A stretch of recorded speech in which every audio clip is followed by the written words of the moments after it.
new album's called Ones and Zeros, Volume 1. And joining us tonight in studio are the members of the band. And we heard a selection right there from the new album from the 10T Records label that was called Life at Any Cost, which kicks off the second half of the vinyl record, so to speak. And they've got that voice. So, joining us, introduce yourself, my friends. From left to right, if you're watching the Ustream. If you're watching us on Ustream, if you can see them, that is. Robert James Passion on bass and backing vocals and backing keyboards. George Dobbs, lead vocal. Hello, George. I'm sorry. I'm sorry. I knew it was going to happen eventually. I didn't realize I'd be interviewed by a 1940s private investigator. This is George, and now off to my left. For those my of you playing name the is home game. Eric Pichea, and I am rhythm guitars and backing vocals. Is there anybody else on that side? No, there isn't, buddy.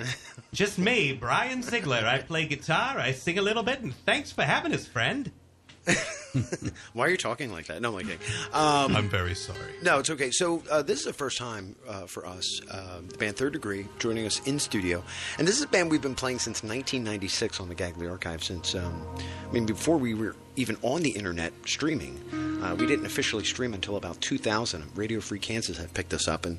But we were playing you guys for about 5 years before the internet actually heard us. But here it is now. It's almost 20 years later. And you guys are... Isn't it crazy? No. Yes. It is. And now, Robert, you and I talk more so than the rest of the guys. And we have this very bizarre sense of humor. And it's very good. And you guys, unfortunately, had a bad thing happen today. You guys were supposed to play in Philadelphia tonight. And Right. unfortunately, it didn't happen.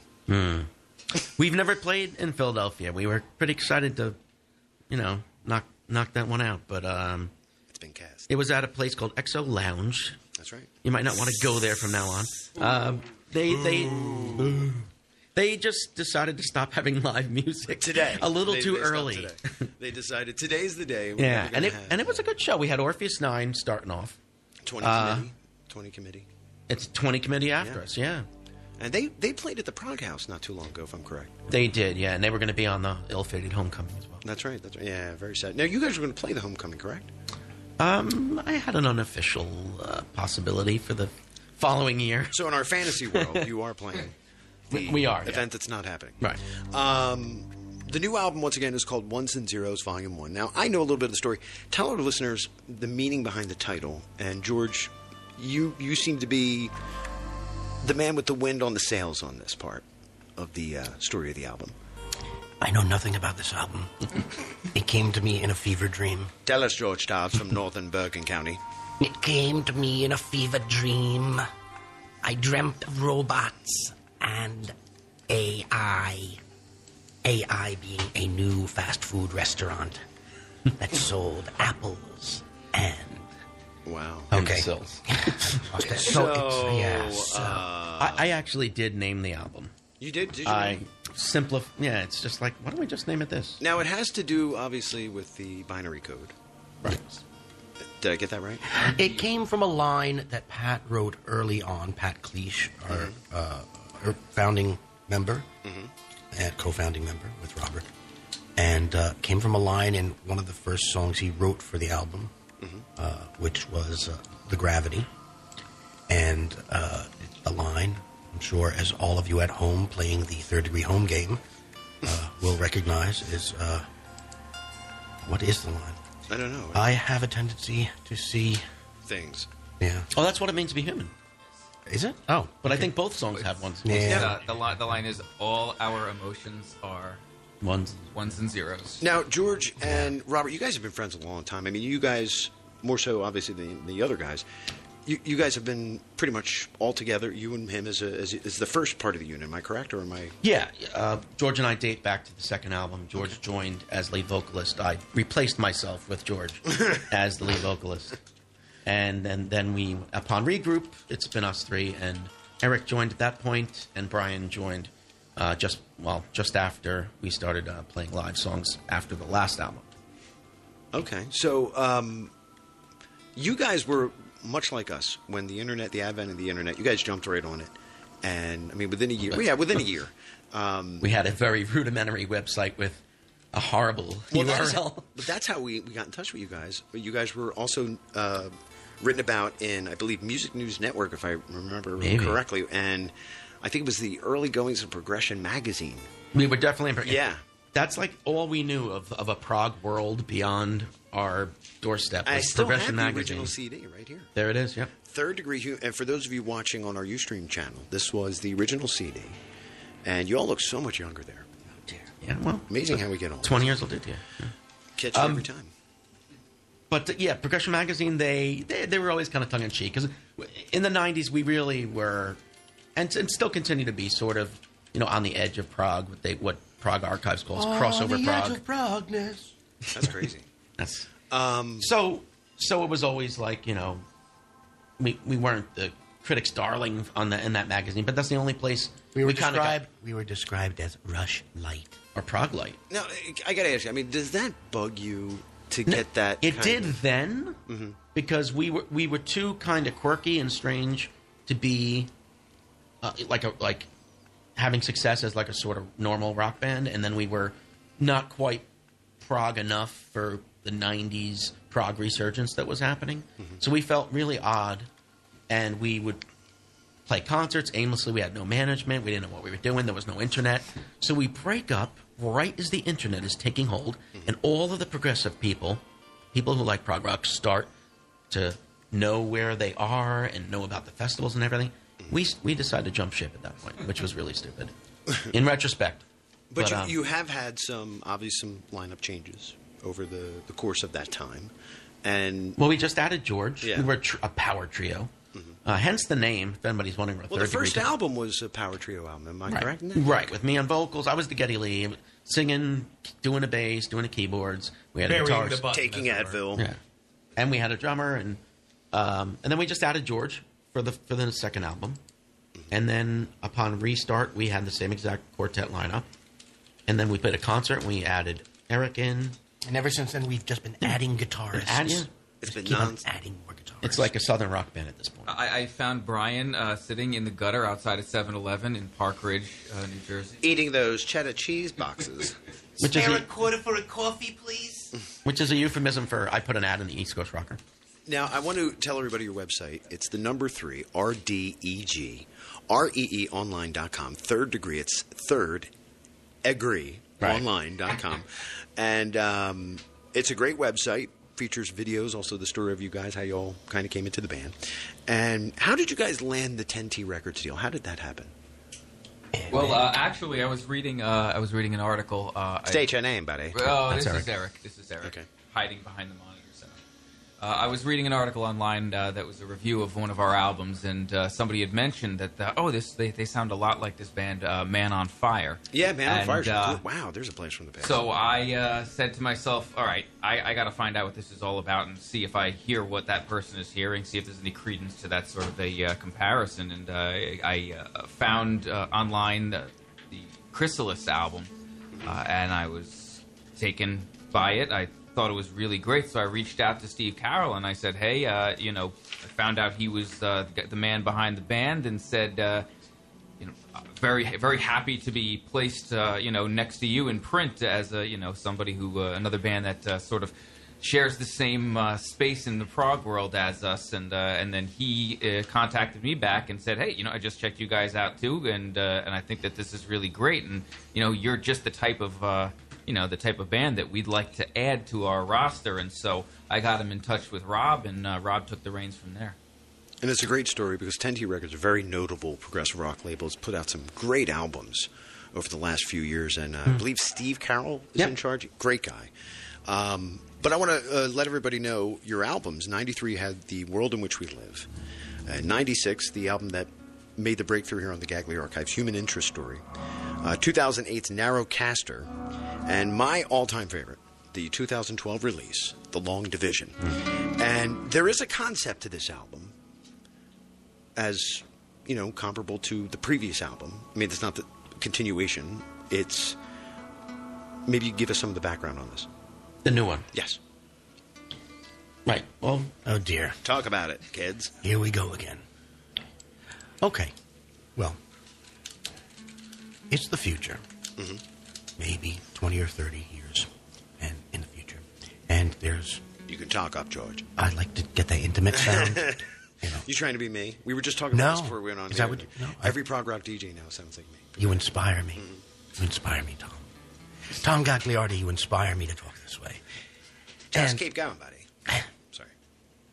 So, there's a corporation called the Valhalla Corporation. They're ubiquitous, and they have their hand in just about everything. One of the many things that they have their hand in is life extension, robotics, artificial intelligence, intelligence enhancement, and so forth and etc. And you're guided through a series of different scenarios that play out in the future by often by their chief what do you say the voice of Valhalla, their sort of customer rep. spokesperson, and that's it's kind of a loose sort of what do you say Story. Impressionistic story. How about that? And also, It's not- aside, I mean, you're doing a sequel to this by Yes. next year, Yes, which is obviously part 2. the search for Curly's gold. Yeah. Wow. I search. Electric Boogaloo. Electric Boogaloo. How would you compare and contrast, I guess, on personal levels, with the last album's concept with this one? How do you compare and contrast them? And I'm sure you guys are going to say you love this album because it's your new one, but I get this feeling you guys really enjoyed the last album. Long Division. Yeah. Sure. It was what do you say, sort of a cutting loose. Maybe the first time we were kind of building things from the ground up because Narrowcaster was more like unfinished business. Narrowcaster was our comeback album in 08.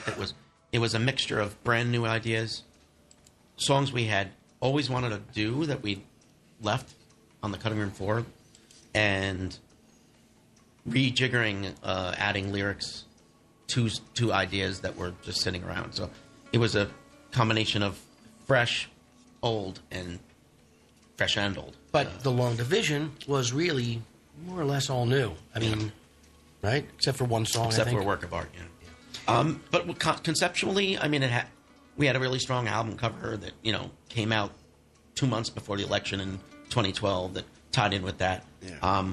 It wasn't really a great concept. album. It was a great album. Thank you. It wasn't a concept. Some songs, Some of them were connected. tied together. I'd say the first half of the album, and then there were just other things that kind of came back later in the album. I've always thought that there were some common threads to some of the songs that kind of didn't hold it enough together to make it a true concept album, but definitely was thematic. Jesus. You okay, George? It's actually George Dobbs from Bergen County. on the subject of Long Division, actually selling pretty good right now. Yeah. CD Baby keeps telling me they said send me 5, then they said send 5, and then they said send 10. Wow. They seem to have more. Well, obviously, I mean, you guys, I don't want to think you're being humble, but I mean, you just did a tour of Europe. Yeah. So you have a lot of attention right now based around you guys. And the tour apparently went really well. It did. I mean, well, the biggest showing was, of course, the festival, which was date 7 of the whole European leg. It was pretty much like it was in America. The passion with which and the distance that a lot of people came to see us. So we played one show in Germany. So, people came that they knew that was the only one. People came from a pretty good distance to see us. Well, Ian up in Boston wants to know, how did you find England? I mean, how did you like it? How did you find touring there? How did you? The plane found it for us. I'm sorry. We didn't get lost. I planned it out meticulously. They can all vouch for that. We made all our connections, just barely in some ways. Is Robert the band dad? Is he the organizer? Is he the one that has the? He's more the mom. I the think. mom. He's the mother Yeah. hen. George is more dad, I think. More like a foster mother. Ian said, "How was Summer's End though? It was Summer's End was really cool. It was really Phenomenal. Yeah, Summer's End was. I mean, the biggest crowd we played to was Terra Incognita last year, and Summer's End was probably a little more. Yeah. It's hard to know because they're standing. It seemed like a smaller place, but standing, standing's more people because they're all packed on each other. So it was kind of cool. There was a little more energy in that way because of the standing. Jen in Bridgeton, New Jersey said, hopefully you found it with a map. Hey, Jen. Yep. It was all meticulously planned out. GPS. Trains, planes. We flew from Paris the morning of a show that we had in England. I mean, it was, we really did things by the skin of our teeth. Really. I have to give a special hello to some of our listeners checking in, listening in tonight. Anna in Lakewood, Florida. She's listening in tonight. Also, Chris Papineau up in Boston. She's listening in tonight. She videotaped us in 95. I want her to do a documentary for the Gagliarchives so bad, but she lives there and we live here. So it would be really, really cool because she does such great work. Her and Gordon are just amazing people. Kevin Feely, our technical advisor, he's listening in tonight. Jack Webster, our co-producer. He's wearing his pajamas, having his beverages. I don't know if I said hello to him earlier. Ken in Las Vegas, also Big Jim out in San Diego listening in.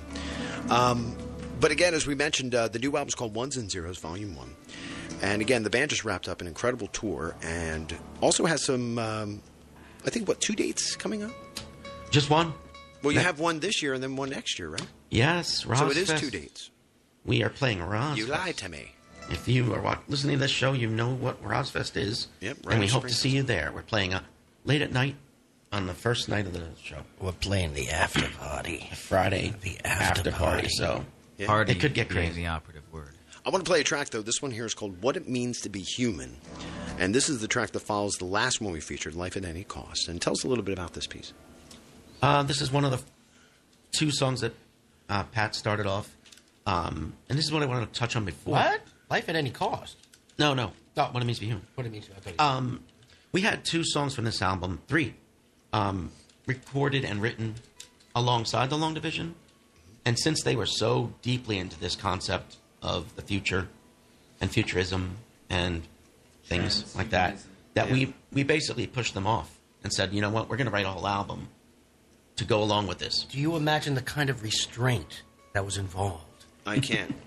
With those songs, that were so tempting to just throw them in with the rest of the stuff on Long Division, but it would have, it just would have. At one point, we were going to do that. It would have destroyed, Long Division was going to be a very long album. It would have destroyed whatever tenuous thread ran through Long Division at that point. It would have been crazy. Well, you know what? These days, the way we work, where this isn't your main job, and it takes years and years to make an album. And an album's 45 to 60 minutes long, roughly.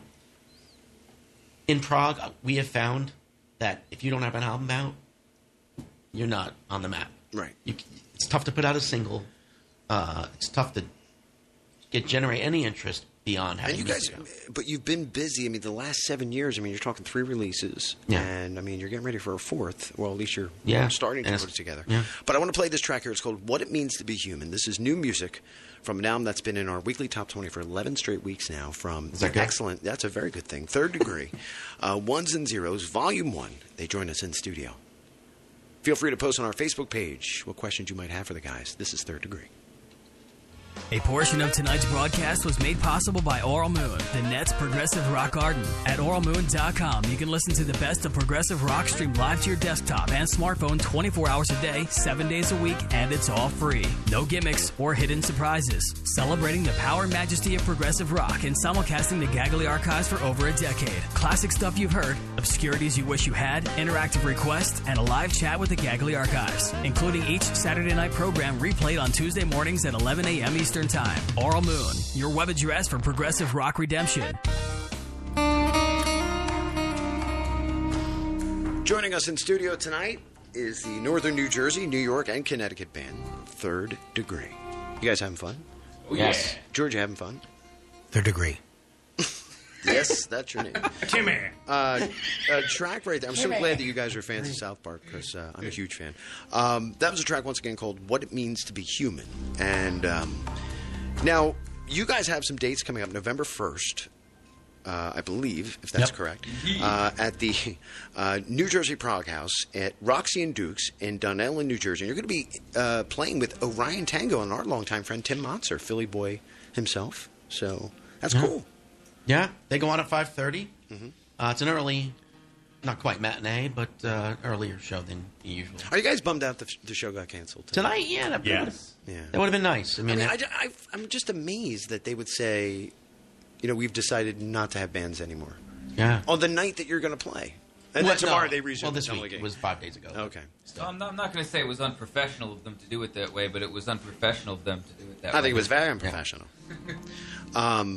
So November 1st, which is Sunday, if I'm correct. Yeah. Because our Halloween special next Saturday is the 31st. I think it's only the fourth time in our 25-year history that we fall on a Halloween. So, njproghouse.com for more information. Then the big one, May 6th, next year. I think you have to update your website because it says 2015. It should be 2016. Rozfest, Rite of Spring Festival in Gettysburg, Pennsylvania. And that is going to be big for you. I mean, you guys have played big fest, but I mean, now you're playing in Prog Rock, the Northeast. We'll be playing in the hotel. Yeah, true, but still. It'll be the first time we've played in a hotel. That too. And that alone is worth the price of admission. That and the upholstery and the horrible rugs that they have in the hotels. We're working on a few things that are going to be fun and different in addition to sort of just the concert because it's kind of a party. It's a hotel libation-filled affair and late, so it'll be different. Hopefully it's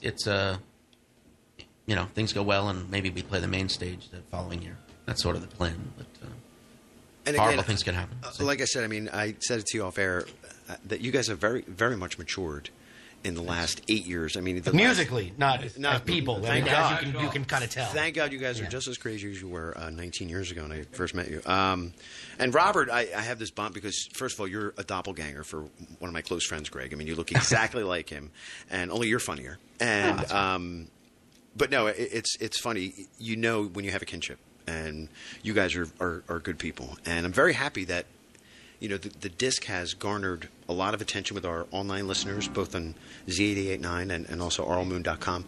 Really like the album. And I don't know if it's because now it's on 10T Records that there was getting a lot more attention.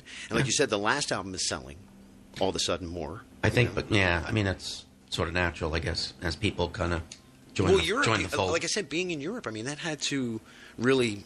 bolster new listeners that may have never heard you before. At the festival. At the festival. The other dates were people specifically coming to see us. Right. What was the best date of? I mean, besides the festival was great. Paris. Paris was cool. Paris was actually a really fascinating evening because it wasn't what we expected. We had planned to rent an electronic drum set and play that way, and due to a misread of a contract, we needed to come up with $1,500 in French, in euros. Which was like $18. No, just kidding. 1,800. That's Canadian money, buddy. Make sure you get your money right there, bud. The exchange is a bit different now. Mr. Bad Economy. Go ahead. I'm sorry. But we ended up performing without drums that night, and I didn't realize until after we'd done the show that a number of rehearsals we had done to just prepare the vocals, the rehearsals that we'd done without drums actually helped us get ready and be able to get through that performance. And what we thought of as something we were just going to have to stumble through and survive actually turned out to be, I don't know if it was technically one of the better shows of the tour, but it was one of the more enjoyable shows of the tour. And Aaron still helped out a lot by sitting at the merch table and cueing us a dozen times when we got lost within our own material. That's great. And it was interesting because there was a table of like 20-somethings there, like early 20s, like college. And one guy got the album and he got his friends into it. He brought like 8 friends and they were like mouthing the lyrics to the songs on the new album. So it was like, wow. And then there was another table of the more normal prog fans, 40 plus, and they were digging us, and they came from a distance to see us. And then there were just people came off the street, and it was interesting. A tiny little place with walls like you have here, just red wall. Right. We were just playing up against a wall, basically. Very artistic. But I just want to say the Holland and Germany, we were treated really nicely, too. Yeah, and I heard they're great people in Holland. That they're very. I mean, Yeah, that we've had particular- so many bands from the Netherlands on this radio show, and they've always been so cool and so like down to earth and real. We But, were fed like you would not believe. How about in some the Wiener Netherlands. Schnitzel? Oh, yeah. That's what she said, buddy. Oh my lord! So again, though, a big step for you guys going to Europe. I mean, let's face it, you guys were just playing pretty much the area, and then boom, you unearthed this tour. And I remember when I first saw it, what? Yeah. You're going to Europe? And Well, we did Prague Day in 09. You know, Right. as we land festivals, the festivals tend to be at good distances, like Quebec and North Carolina, you know, now Gettysburg. But yeah, well, of course, the festival was in Wales, Right. this last one. So And- we said, you know, and- why and just play the Summer's End festival? It's pretty big. I mean, there's a lot of people who go to Summer's End. It was in its 11th year, and amount of people showing up, I think it's like the second most in Europe. Definitely the biggest in England. Yeah. I think Night of the Prague, Night of Prague's a big one. that seems... Now, yeah. a lot of my listeners were messaging me directly. Did you guys have videos of these performances? I know you have some performances from like a year ago on YouTube. Have you recorded any of these? We videotaped every single show on the tour. Thing is... You want to save it for a possible DVD. Right. And certain ones are kind of releasable, and certain ones are more like our own archival kind of stuff. Mm-hmm. And some of the shows we did in England were like I could only throw up one camera because we were so pressed for time. We didn't have a separate video person. So we shoot with a bunch of GoPros and one nice camera out in the crowd so that, you know, we can... So, I mean, it looks perfect. I know, like, when... I know Chris Papineau is, you know, she's on her game when it comes to that kind of stuff, and I know that, you know, if you're going that far with the equipment, with that, you know, with those kind of tools for, you know, showing the world what it is you do live, you're taking this very seriously. You're not being shoddy about it, or you know. Yeah, I think it adds to our to one of the things that's unique about us beyond the music is that, you know, you can go to YouTube and see it like a 6-camera shoot of almost every show we've ever done. Right. So that's an interesting little twist that I think it would have been great if you guys, if Nearfest had still existed, you know, if you guys would play Nearfest, because you guys have Nearfest written all over you. And, Wow, that'd be cool. you know, I thought it would be a great thing. I want to play a cut, though. I know we're talking about the new album, but I want to play a cut from this album. This was the last record. This was called The Long Division, and this did very well on our radio show. And I know the new one has done a lot better with our listeners than this one, but this is my favorite. I love this album, and it's an excellent release, once again, titled The Long Division. And we're going to play the opening track called You're Fooling Yourselves. Give us a quick synopsis, and there's a lot of political annotations to this. Okay, so the problem in America at this time is there's a high level of partisanship. And this song illustrates the issues of the day, which is that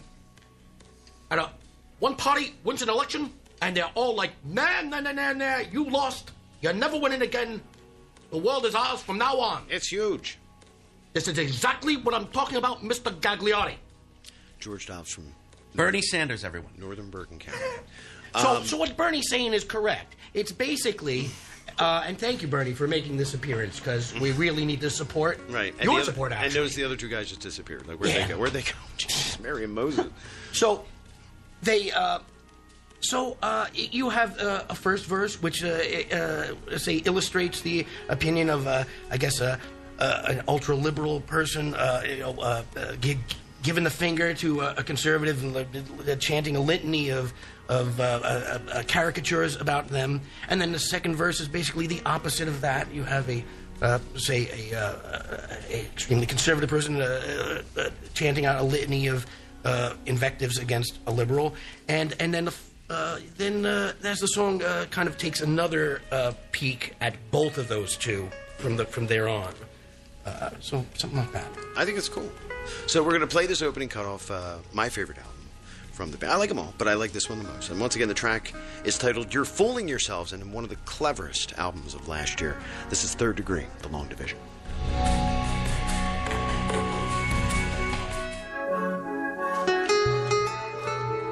Music right there from the band that has joined us in studio tonight. They're going to hang out for a little while. The new album, this is actually last year's album called The Long Division from 3rd Degree, and that is the opener of the album. I think last year one of the most cleverest releases, and touching a topic that is a bit touchy to touch in politics, and You're Fooling Yourselves, mixed by Brett Coe. Yeah. The Brett Coe of Ekelin. And I want to tell everybody your website real fast. 3rd Degree Online. That's the number 3, the letter RDEGREE, online.com. And you can still get this album. And what do you guys like the most of? What is your favorite albums? I'll start with you, Robert. Your favorite 3rd Degree album? I literally think we're getting better every time. Don't lie, buddy. I mean, I was more involved personally in previous albums, but I think the new album is definitely, as you said, more mature. And we're learning how to make albums better. We're learning how to write songs better. It's just from experience. And yeah. And I was trying to ask you that the other day on the phone, but I have the worst cell phone on earth. Yeah. And I kept losing you like 7 times because I live in the middle of nowhere on a desolate island. George, yourself. My favorite 3rd Degree album is the next one. Which is actually a sequel to Ones and Zeros, which will be Volume 2. It's about half done. Yeah, you were telling me about half the album. Not only recorded, but mixed and everything. That's great. Next.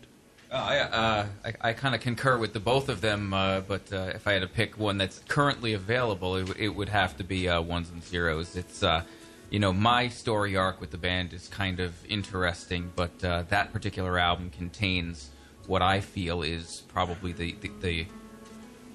the most pure amalgam of all of our inputs into the band, and kind of it's a realization of how we all work together. And again, wonderful work. There was a drummer outside the door of the college today. I'm just kidding. He's not here. No, but and last but not least, one of the things that drew me to 3rd Degree when I was initially thinking about auditioning was that each album really does feel very, very different.